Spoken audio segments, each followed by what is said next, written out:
C'est le plus petit capteur CGM jamais fabriqué. Il offre une précision exceptionnelle avec presque aucune fausse alerte, une durée de vie de 365 jours et vous pouvez le rendre invisible à tout moment. C'est une solution durable aux frustrations quotidiennes des capteurs CGM classiques, selon le site d'Eversense. Mais ce capteur CGM est-il vraiment aussi bon? Eh bien, après 6 mois d'utilisation, je suis enfin prêt à parler de mon expérience.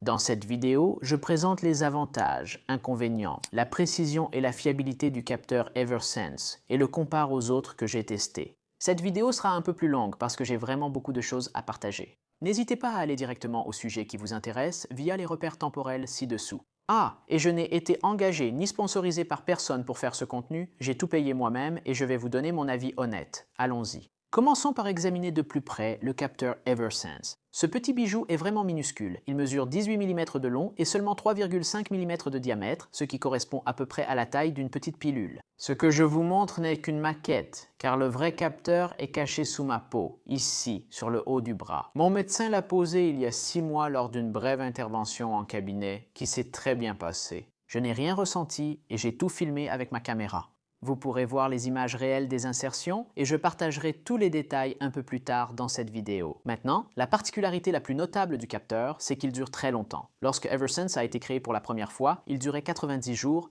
L'Eversense i3, qui est la version que j'ai testée, a duré 180 jours.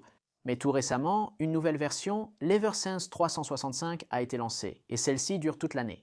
Pendant ce temps, Dexcom et Freestyle Libre se félicitent d'avoir augmenté la durée de vie de leur capteur à 15 jours, ce que je trouve un peu drôle, mais passons à autre chose. La prochaine partie du système Eversense dont nous devons parler est le transmetteur détachable qui se trouve sur mon bras juste au-dessus du capteur implanté, tandis que le capteur est placé sous ma peau.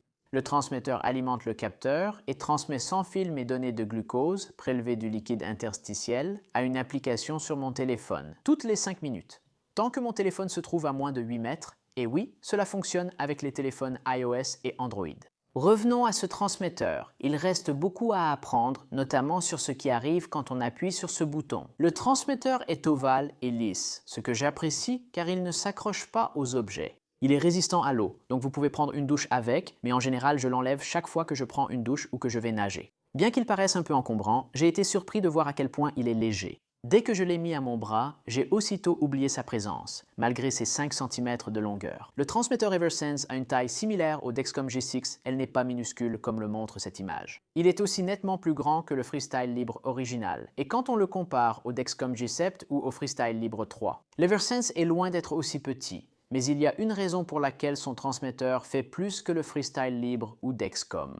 Laissez-moi vous montrer. Pour commencer, le transmetteur Eversense peut vibrer, ce qui signifie que vous pouvez recevoir des alertes personnalisées directement sur le corps lorsque votre glycémie tend à devenir trop basse ou trop élevée. Vous avez entendu? C'est bien mieux que les alertes CGM classiques sur mon téléphone, surtout quand il est en mode vibreur la nuit. Les alertes ne me réveillent jamais, je dors sans même m'en rendre compte. D'un autre côté, quand j'active le son des alertes, elles me réveillent, mais elles réveillent aussi toute la famille. Ce n'est pas l'idéal. Les alertes corporelles de l'Eversense sont meilleures car elles me réveillent sans déranger les autres. Un autre avantage sympa des alertes corporelles, c'est que quand je sors faire une petite promenade, je n'ai pas besoin d'emporter mon téléphone avec moi. Je reçois toujours les alertes CGM si besoin. Au fait, lorsqu'une alerte est active, non seulement le transmetteur vibre, mais il y a aussi une petite lumière rouge qui s'allume. Pour mettre une alerte en veille, appuyez sur le bouton ou accuser réception dans l'application. La lumière devient verte. Cette fonctionnalité est sympa, mais j'ai une petite remarque à faire. Le système propose différents motifs de vibration pour différents événements. Des vibrations plus longues pour une glycémie élevée et des vibrations plus courtes pour une glycémie basse, par exemple. Mais parfois, quand je suis occupé, je sens la vibration, mais je ne suis pas sûr à 100% de laquelle il s'agissait. Est-ce que je monte ou est-ce que je descends? Il n'y a aucun moyen de vérifier, sauf en consultant mon téléphone et en parcourant plusieurs écrans. Eversense, si vous m'écoutez, j'ai une idée. Pourquoi ne pas utiliser plus de couleurs? Vous pourriez faire, par exemple, rouge pour une glycémie basse, jaune pour une glycémie élevée et bleu pour tout le reste. Ce serait vraiment utile. Voici une fonctionnalité d'Eversense vraiment incroyable. Avez-vous déjà accidentellement arraché votre capteur CGM? Eh bien, ça m'est arrivé. Je me suis cogné contre des encadrements de porte et j'ai arraché mon capteur en retirant mon t-shirt ou mon sac à dos. Cela m'est déjà arrivé plusieurs fois. Quand ça arrive avec le Freestyle Libre ou le Dexcom, on perd pratiquement le capteur parce qu'on ne peut pas le remettre, mais faire tomber l'émetteur Eversense n'est pas un problème. Vous pouvez enlever et remettre ce truc aussi souvent que vous voulez. Peu importe si c'est juste pour profiter d'une douche sans votre CGM ou pour des aventures un peu folles dans votre chambre.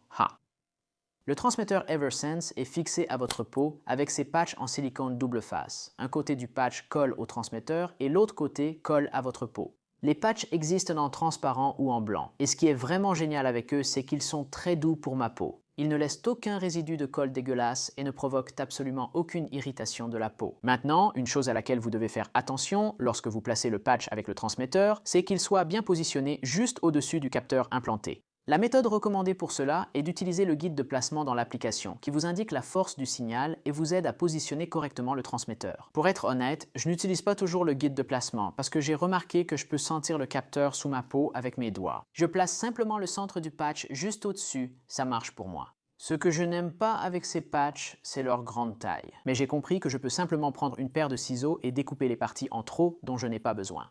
Je peux en fait couper le patch à la moitié de sa taille initiale et il colle toujours très bien à mon bras. Désormais, quand je retire le transmetteur, je l'éteins aussi. Sinon, il vibre pour signaler la perte de connexion avec le capteur. C'est assez agaçant. En parlant d'enlever le transmetteur, il faut en fait le faire régulièrement parce qu'il a besoin d'être rechargé.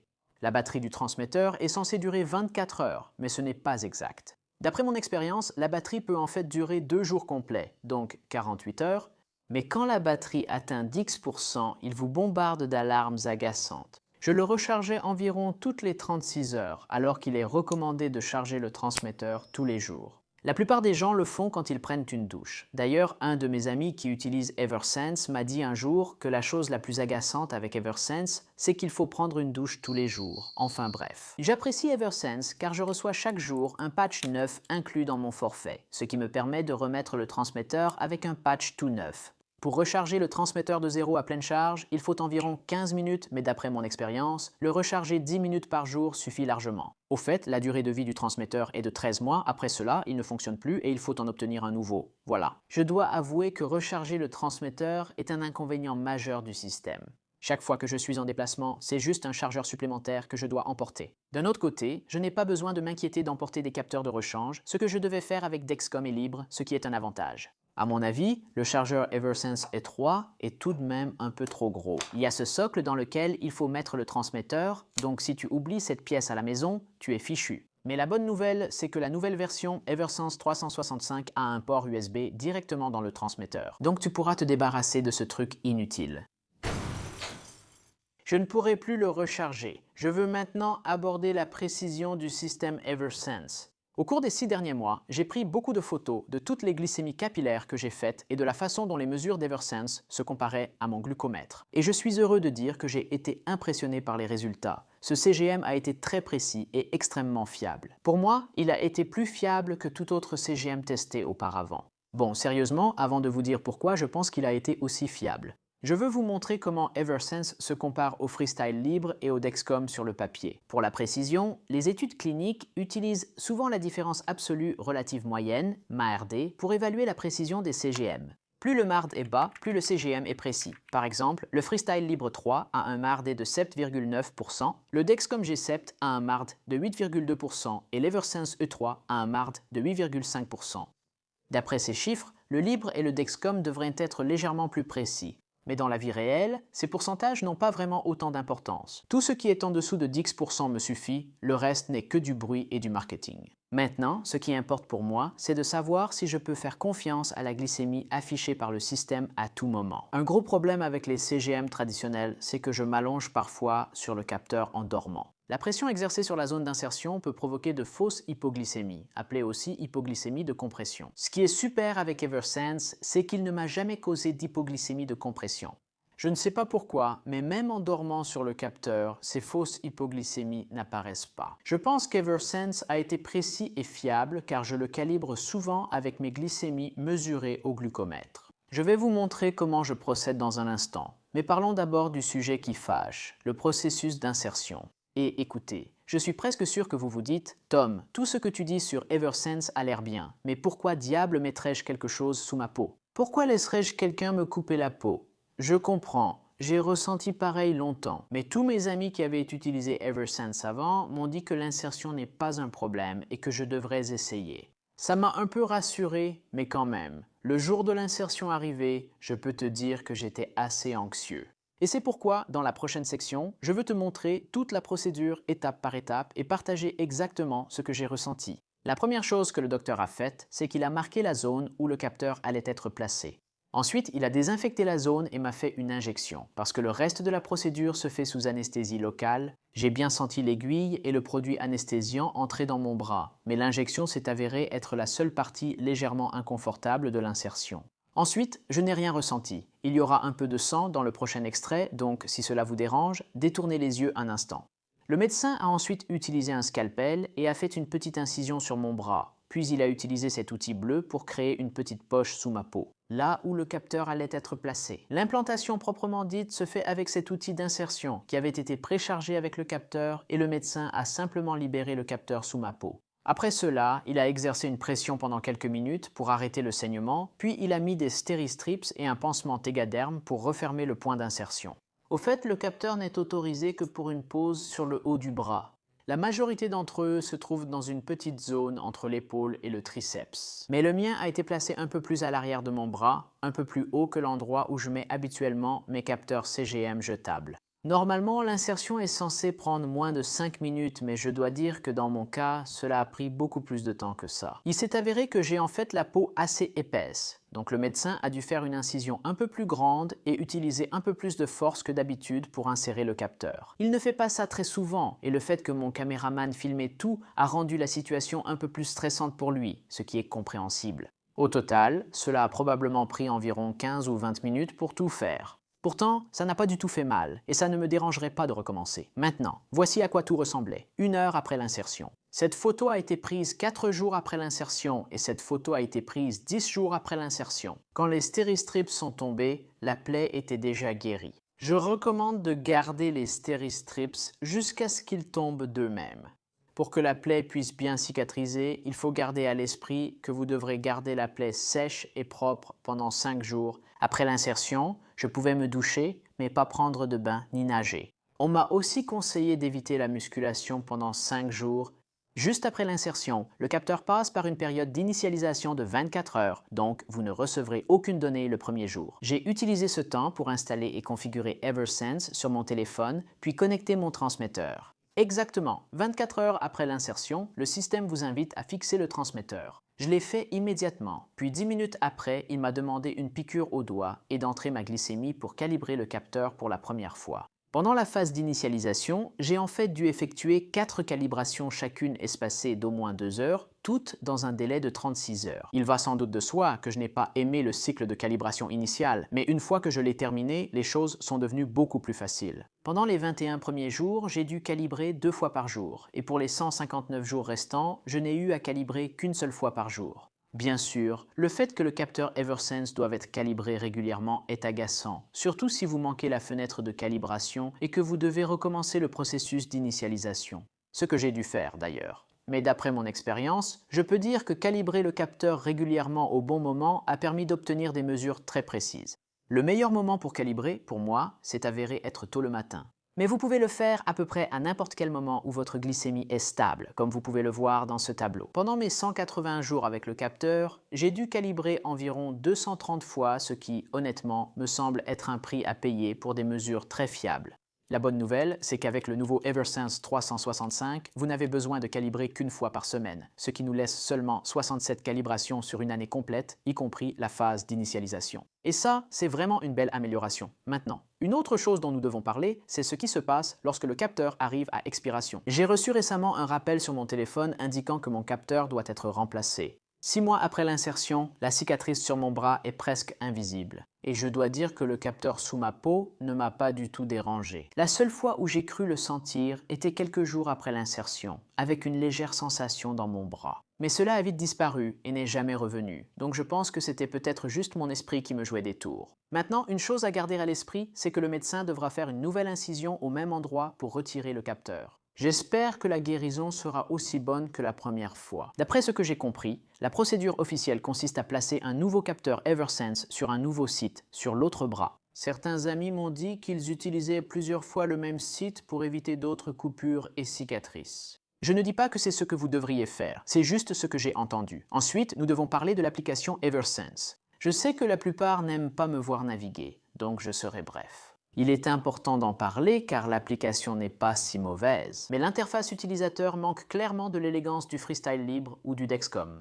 Un onglet glycémie affiche votre taux de glucose, la flèche de tendance et la courbe avec zoom avant-arrière. Mais quelqu'un peut-il m'expliquer pourquoi la valeur de glycémie est si énorme et pas centrée et pourquoi ces deux chiffres ici se superposent, ce qui les rend impossibles à lire? Corrigez ça immédiatement, Eversense. Pour être honnête, l'application a probablement toutes les fonctionnalités et informations dont vous aurez besoin, mais elle n'est tout simplement pas très esthétique. Un petit détail que j'aime bien, c'est que vous pouvez simplement toucher n'importe où sur l'écran pour enregistrer des événements comme les repas, l'insuline ou l'exercice. Un autre avantage, ce sont ces rapports détaillés. Ils offrent plus de données et d'analyses que Dexcom ou Libre, ce que j'ai trouvé vraiment utile. Mais ce qui intéresse sûrement beaucoup d'entre vous, ce sont les paramètres d'alerte. Eversense propose des alertes classiques pour les taux élevés et bas, mais le seuil d'alerte élevé ne peut être réglé qu'à 185 mg/dl ou plus. Je ne pouvais pas le régler à 150 ou 160 comme d'habitude, idem pour les alertes de taux bas.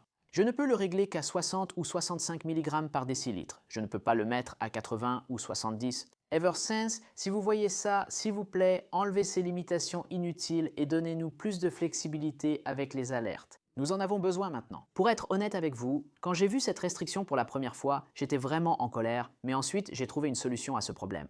Eversense propose également des alertes prédictives qui vous avertiront un certain temps avant d'atteindre votre seuil haut ou bas. Vous pouvez régler ce délai sur 10, 20 ou 30 minutes. Avec cette fonction activée, le système m'alerte avant que ma glycémie ne soit trop élevée ou trop basse. Et c'est vraiment utile parce que je peux agir avant que cela n'arrive réellement. Eversense propose aussi des alertes de vitesse de variation, mais je n'en avais pas besoin car les alertes prédictives suffisaient. Pour ceux d'entre vous qui aiment repousser les alertes, lorsque vous faites cela avec Eversense, les alarmes reviennent toutes les 30 minutes jusqu'à ce que votre glycémie revienne dans la plage normale. Le système offre aussi des profils temporaires permettant de modifier les seuils d'alarme jusqu'à 36 heures pour désactiver les alertes. Si vous le souhaitez. Avant mon verdict final sur Eversense, je souhaite évoquer 6 autres points que j'ai remarqués. On en parle peu, mais je pense qu'elles sont importantes. Numéro 1. Si c'est votre première pose de capteur, je vous conseille de consulter un médecin expérimenté dans ce geste. Je suis sûr que ça rendra votre première fois moins stressante que la mienne. Numéro 2. Eversense est le seul capteur CGM approuvé pour une utilisation pendant une IRM. Lors d'une IRM, il faut retirer l'émetteur, mais pas le capteur, ce qui est un vrai avantage. Numéro 3. Tout comme avec Dexcom ou Freestyle Libre. Vous pouvez partager vos données de glycémie Eversense avec jusqu'à 5 aidants qui les voient en temps réel sur leurs appareils. Numéro 4, le transmetteur Eversense n'aime pas la chaleur. Sur un bateau, assis au soleil sans t-shirt, il a surchauffé et cessé de fonctionner. J'ai dû remettre mon t-shirt et garder le transmetteur à l'ombre avant qu'il ne recommence à fonctionner. Numéro 5. Si toi ou ton médecin aimait analyser tes chiffres comme moi, alors tu peux avoir toutes tes données automatiquement envoyées vers une application web appelée DMS. Cette application regroupe tous les graphiques et rapports possibles. Numéro 6. Le système Eversense est nul en matière d'intégration. Il fonctionne avec Apple Health et Xtrip, mais il ne communique presque avec aucune pompe à insuline ni algorithme, même pas avec les solutions maison.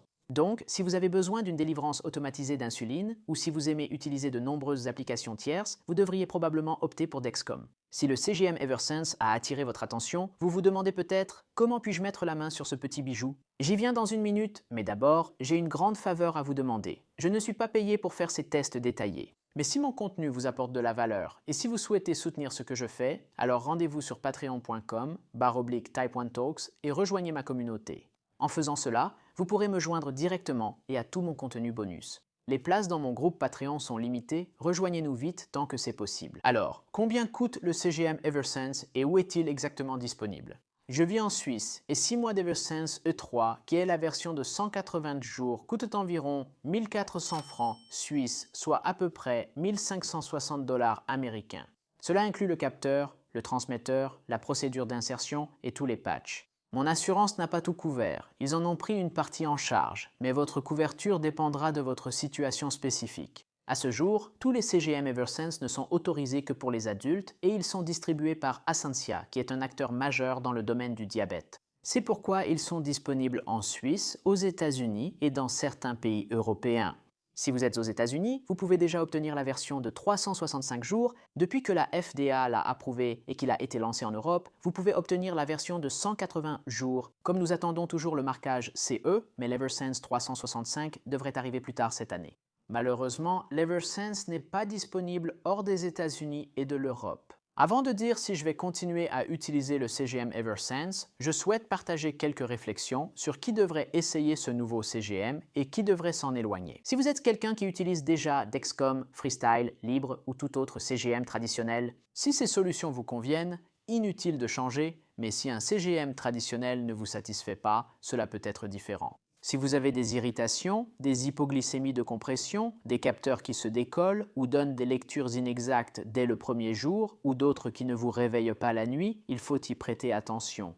Vous devrez faire un choix entre un capteur jetable de 10, 14 ou 15 jours et un capteur qui peut durer toute une année, doté d'un transmetteur amovible à recharger presque quotidiennement. La chose que j'ai le plus appréciée avec l'Eversense, c'est que je n'avais pas à changer de site pendant longtemps. Je n'avais pas eu à gérer de relevés CGM inexacts pendant longtemps, ce qui était vraiment rafraîchissant.